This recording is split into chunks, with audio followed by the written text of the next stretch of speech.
Hello, this is old Mr. Kent of MrKent.com, and I don't know if you've ever noticed, but old pictures of old people always make them look younger. It's a fact. And one of the things that I run into is shaky hands. I've had shaky hands all my life, but they get more shaky as time goes by. And if you watched any of my previous videos, you know that I have admitted that I cannot catch my Mavic Mini without getting my fingers into props or dropping it to the ground, which I did once. And so I figure it's just better if I have a landing pad.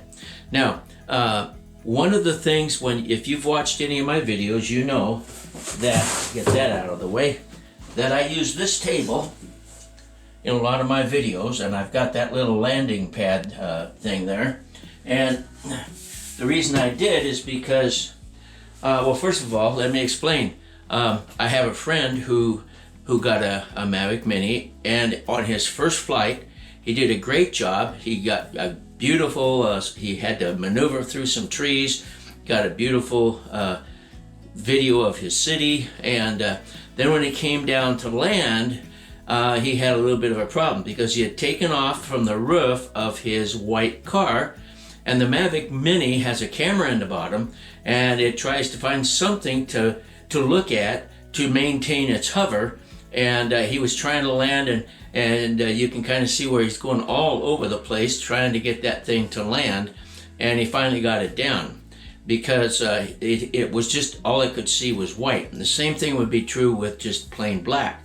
So the reason that I have I'll just take it off because I'm not going to be using it anymore. The reason that I put that there is as I fly in, the Mavic Mini looks down, sees something to focus on, and then I can land right on top of this, right in the center of it, okay?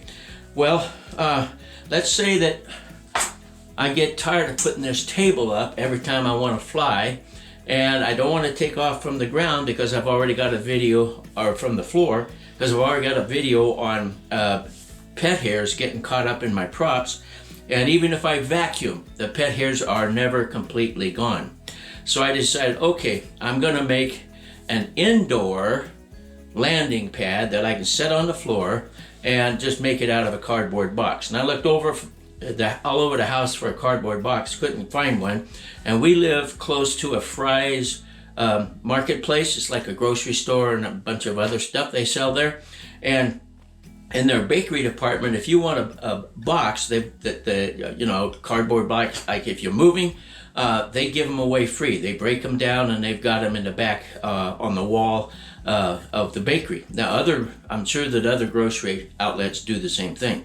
So I went over there and I asked for a box that was a fairly good size, and the lady was real nice. She brought me one that had been broken down, and then she brought me one that had not been broken down because she thought that I was moving and I needed a box. And I didn't say anything. I said, well, thank you, So I got this box, and I'm looking at it, and I'm thinking, for indoors, probably that guy right there would make a nice landing pad that I can just put on a shelf somewhere when I want to fly my Mini, just pull it down, put it on the floor, put my Mini on it, take off, come back and land. But I want something that has got a design on it. So I am going to, in the next section of this video, I'm going to show you how I'm using painter's tape, which is dark blue, and it should contrast okay with this. And if that doesn't work, then with the painter's tape on there, I'll just spray paint this white and then pull the painter's tape off, and that might work. Either way, I'm going to make a landing pad for my baby Mini, all right? So stand by. All right, here's my piece of cardboard that I'm going to use. And I also, when I was cutting things out, this thing showed up, and probably it is, for my Mavic, it's probably about the right size and would fit on a shelf nice and easily. But anyway, I'll go ahead and go with this one and show you what my plan is here. It's not rocket science. Just put some tape on that corner and come over and put it on that corner. Tear that off. Put some tape on this corner. Run it over to this corner.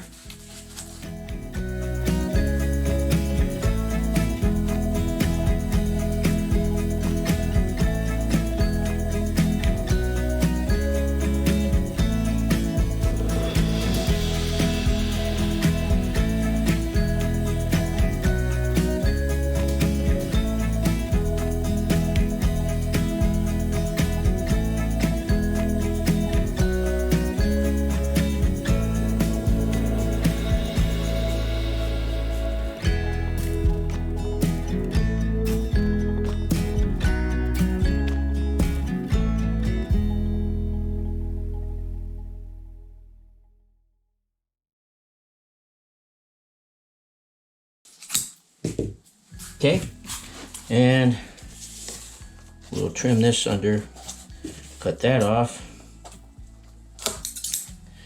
We'll trim all this over here, and we'll just cut that off like that and like that.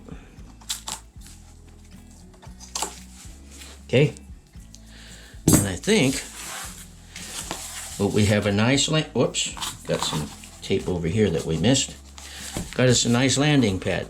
Now the only thing is, when I go to fold it up, it's not going to want to stay folded up, and so when I fold it this way, it's not going to stay folded up. So after the video is made, I'm going to go out in the shop and run my bicycle tire with me on it over this side and over this side, and flatten that out a little bit, and that should fold pretty good. In the meantime,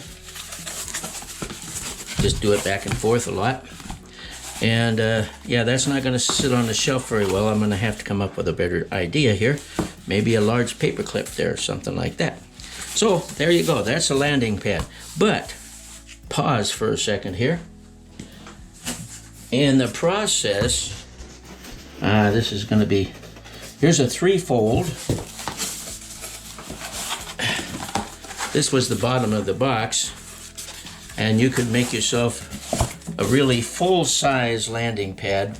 You start with a box like that, and but this is going to be for in the house, and from now on I don't have to dig this table out to take off, and from now on I don't have to get not cat hairs, but dog hairs in my drone. And so I hope this is helpful for you. It's not rocket science, but my daughter was a rocket scientist. She worked for NASA and studied seashells because they needed something that got really, really hot but stayed brittle. And anyway, so this is as far as I go. Thank you for watching, and God bless.